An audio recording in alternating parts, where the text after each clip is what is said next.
podcast.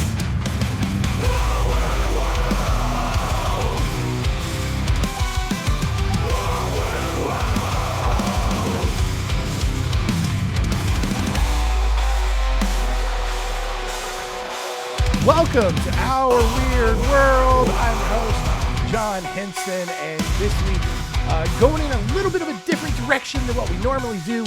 Not talking about a person or a group of people or anything like that. We're talking about some strange organizations that people have put together for seemingly legitimate reasons.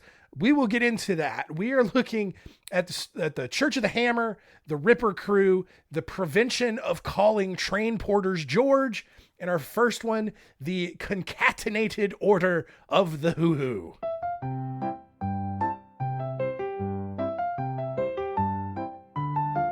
Story time.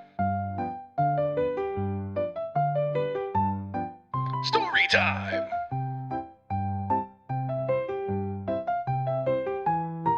Story time?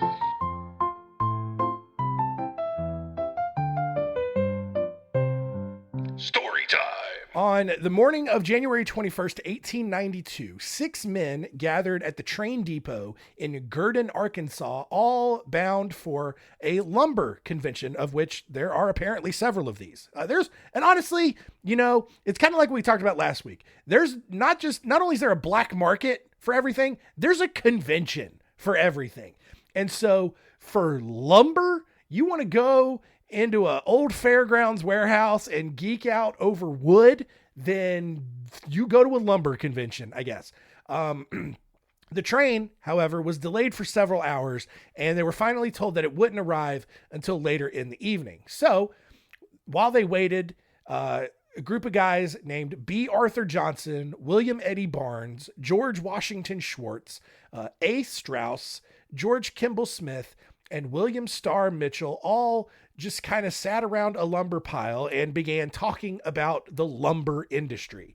And I can't imagine it was super engaging conversation. It's just like, oh yeah, I've cut down some oak trees and some pine trees and some maple trees. Haven't cut down an ash tree yet. I got you on that. I've cut down so many ash trees, I can't even see straight. Oh yeah? Well, have you cut down a cedar tree? The lumber from a cedar tree, the planks from a cedar tree, they make really good salmon. All right. I don't know what it is about the cedar and the salmon, but it works. All right. Can't do that with a pine plank or an oak plank. Right. But you get it, right? What are you talking about in the lumber industry? One of the men discussed the rigorous travel that was required of them to get from convention to convention, which I didn't even know they're going to multiple conventions to talk about lumber, but whatever.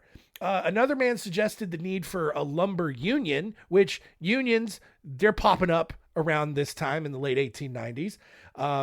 And he proposed a name, the Ancient Order of Camp Followers, where every lumberman and association could instead hold their meetings in one agreed upon location rather than scattered across the country.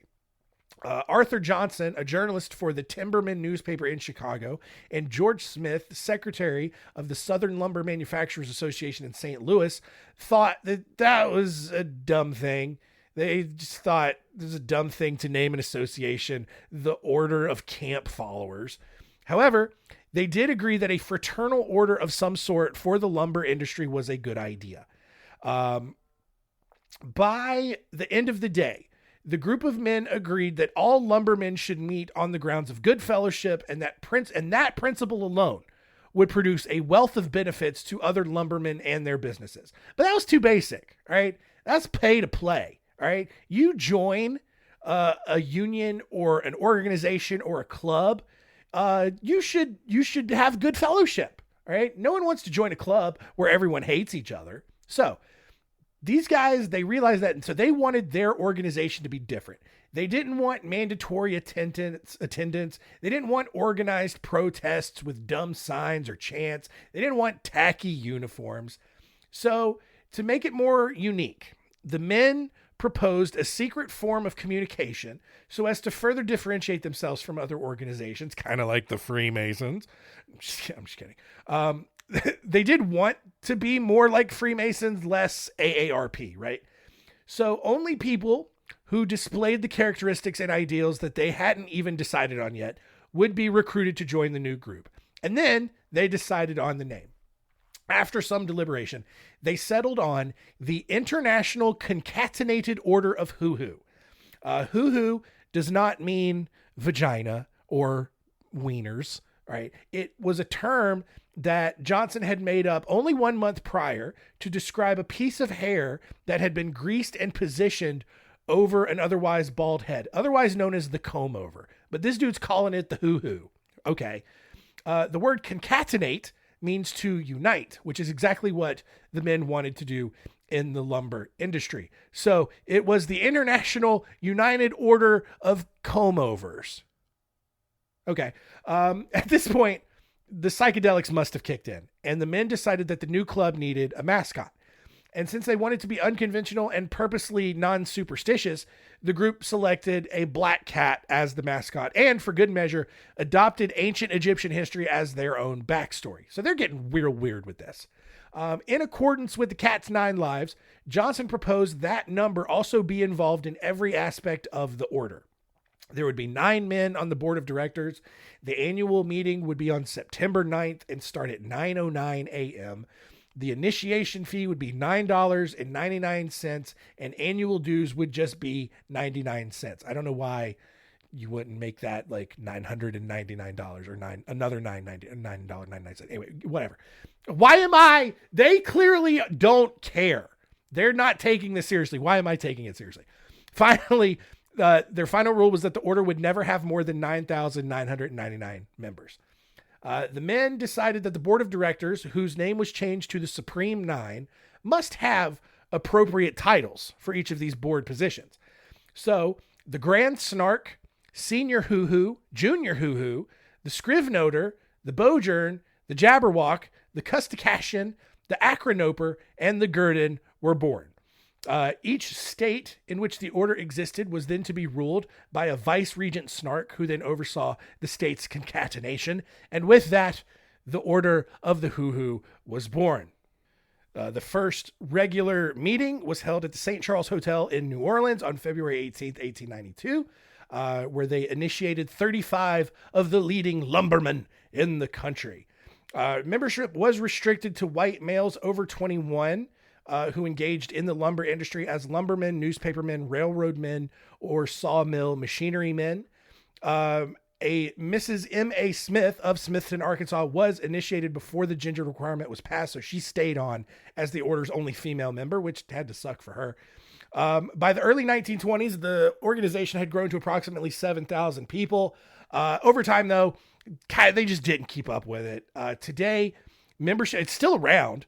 Membership is limited to 18 people who are of good moral character and are engaged in the forestry industry or, quote, genuinely interested in supporting the purposes and aims of our order. I was actually traveling through Gurdon while I was writing Hang the Elephant. Go to johnhensonwrites.com to learn more. And their building is still there right beside a Sonic drive-in, of all things, which is weird. But yeah, just all about the forestry industry, apparently. Around the next story here, around the time of the Civil War, George Pullman introduced the Pullman sleeping car, the first ever train car that allowed riders to fully recline or lay down and get some sleep on longer journeys. Pullman staffed these cars with porters, and his idea was to keep them as anonymous as possible so as not to make the guests uncomfortable, since they were often only separated by a small curtain. Soon, passengers just began calling all of these anonymous porters George in honor of Pullman, regardless of whether or not the porter's actual name was George. It usually wasn't. For several years, a lot of that was fine, right? Most of the porters were black and were totally fine being called George because it was better than, what they were probably normally being called. However, in 1914, lumber tycoon George W. Delaney got tired of hearing his name called in sleeping cars or being associated with black people. I don't know, maybe he was racist. And so he formed the Society for the the Society for the Prevention of Calling Sleeping Car Porters George.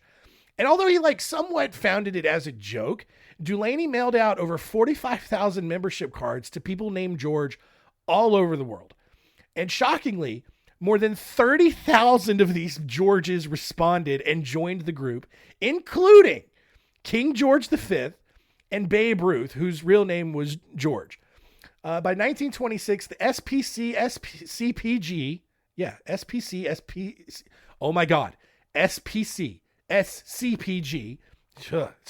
try saying it fast.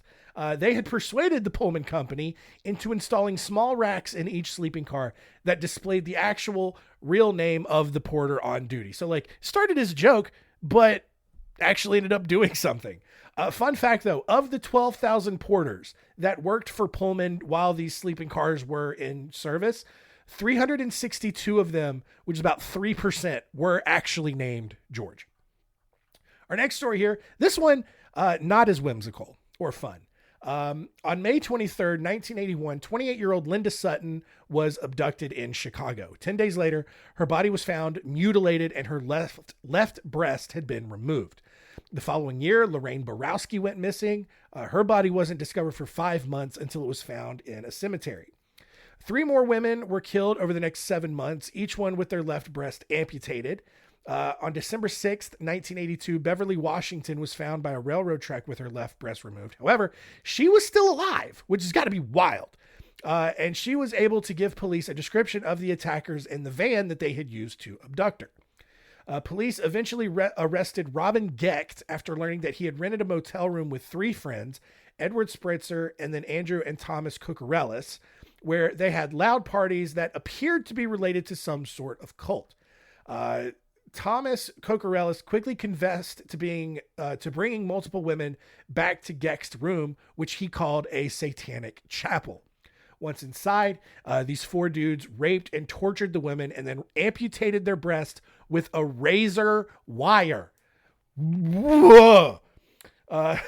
Thomas went on to explain that the group would then eat parts of the severed breasts as part of the ritual, which is disgusting. Gecht would then take whatever was left over and just jerk off onto the rest of the boobs and put them in a box, because obviously that's what Satan commands, you guys. Thomas claimed that he saw at least 15 different severed breasts in the box at one point, which is so crazy. Dude's just out here giving back alley mastectomies and putting them in a box. And then he's just rubbing his wiener all over them, which is weird. It's gross, but weird. I don't know. I mean, maybe the inside of a boob feels really good. I don't know. I'm not going to ever try to find out, if I'm being honest.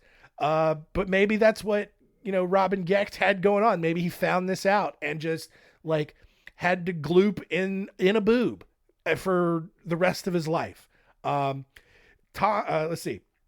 Although Spritzer and the Cucurellis brothers confessed to police, Gecht maintained his innocence and said that no, he had nothing to do with this. After a quick trial, Thomas Cucurellis was convicted of murder and given a life sentence as a reward for his cooperation, while his brother was given the death penalty and was executed on March 17th, 1999. Spritzer was also given the death penalty, but his sentence was commuted in 2003. Gecht was sentenced to 120 years in prison. In all, this group, who called themselves the Ripper Crew, has been suspected in the disappearances of 18 different women between 1981 and 1982. However, only about half of those were confirmed to them. So, going to end on a lighter note, though. In 2005, the FBI was made aware of a group on yahoo.com called Parents Against Goths, which was certainly full of very concerned white women who felt uneasy about the amount of black clothing and eyeliner they were seeing around the house. One of the posts in the group, however, really caught their eye. It was called God Hates Goths and seemed to be from a group that was kind of like the Westboro Baptist Church, but way more insane, which is hard to do. If you're unfamiliar, Westboro Baptist Church is a church in Topeka, Kansas. Their slogan is "God hates fags," and you know, even if you believe that, keep it to yourself. All right, because whatever. Like, even if you disagree with homosexuality, what are they doing to you? All right. How many gay people are coming up to you and jostling your ball sack around? None. That's not what they do. All right. Sure, their lisps and their wild, over the top reactions to things can be super annoying. I get that. But like, are they really bothering you? Are they really negatively impacting? Like, no, just let them go be gay somewhere. It's fine. All right. It's fine. But rather than simply condemning homosexuals, albeit very aggressively and impolitely, this God Hates Goths group running the page was going way harder in the paint, right?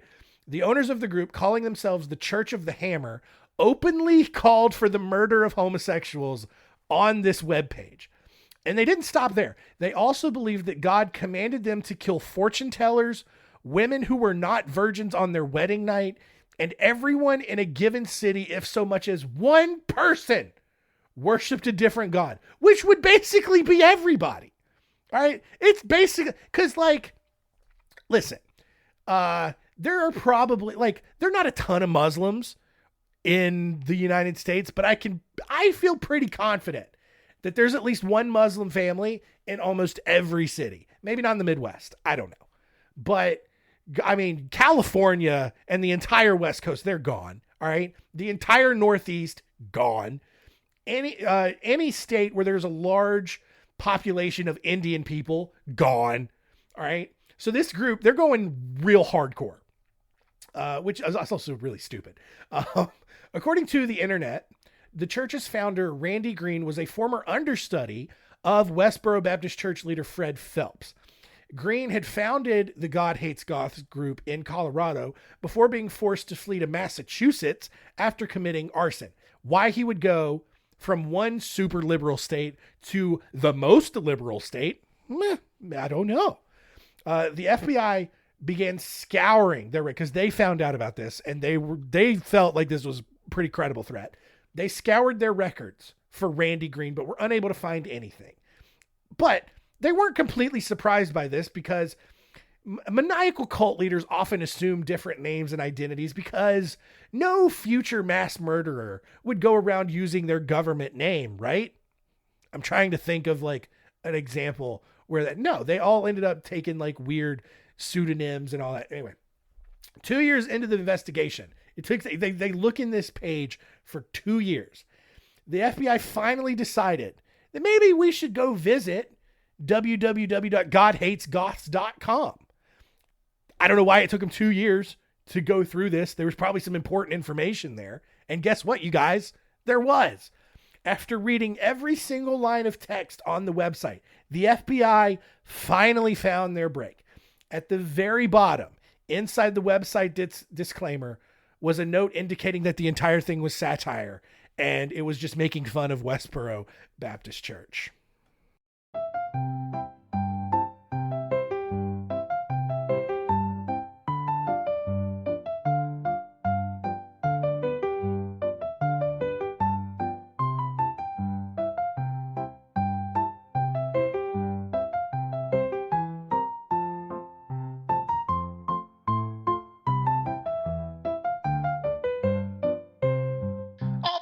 So yeah, I mean, that is something I would do. I wouldn't go to that extreme of a level, but if I had the free time and the energy, I would totally create like fake groups like that to make fun of other fake groups.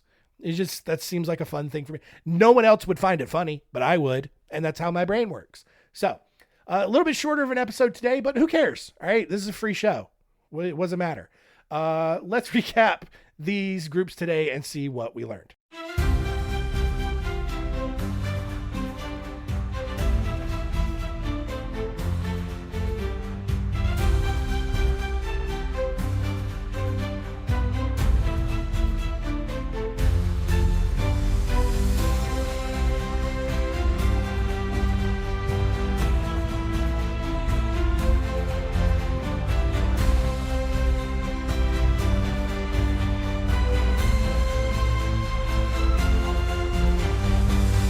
What did we learn? Number 1, the International Concatenated Order of Hoo-Hoo is real. You could probably go join it if you wanted to, if you're super passionate about the lumber industry. You know, if wood gives you wood, if you know what I mean. Whatever. So, but yeah, just probably the dumbest organization I've ever heard of.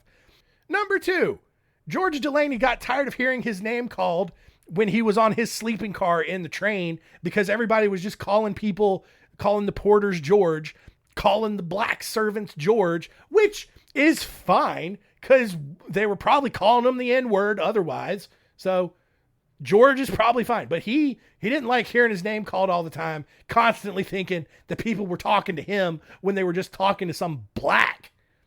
Anyway, because look, here's the thing. It's 1914. I can't for the life of me believe that the Society for, what is the name of it? God dang it. The Society for the Prevention of Calling Sleeping Car Porters George. I can't believe that was all done with the best intentions. He didn't want to be associated and confused with a black guy. I'm calling it right now. They're all dead. They can't defend themselves. I have a microphone. I have the power here. Anyway, 30,000. As a joke, he started this. 30,000 people named George joined the group. So, just wild. And then number 3, the Ripper Crew, a group of teenagers, satanic cult, quote unquote satanic. We can go into a whole long discussion about how what they were doing was not real Satanism, but you don't want to hear that. We're just ripping off boobs in Chicago. And then Robin Gecht, the leader of this group, just mashing his wiener in them, which is a weird thing to do.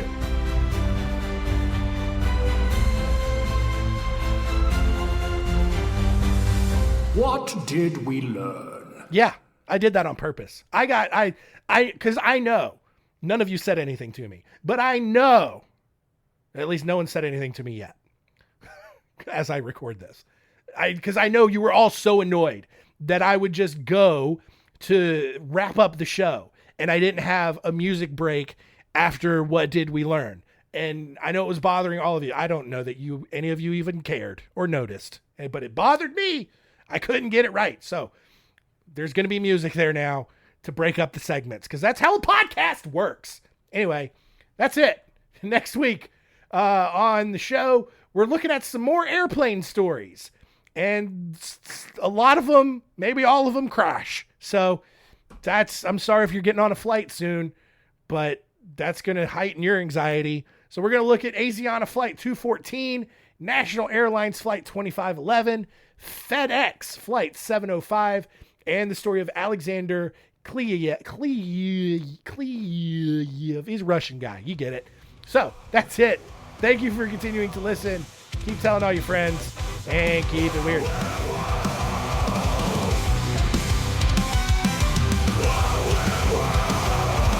This is a podcast.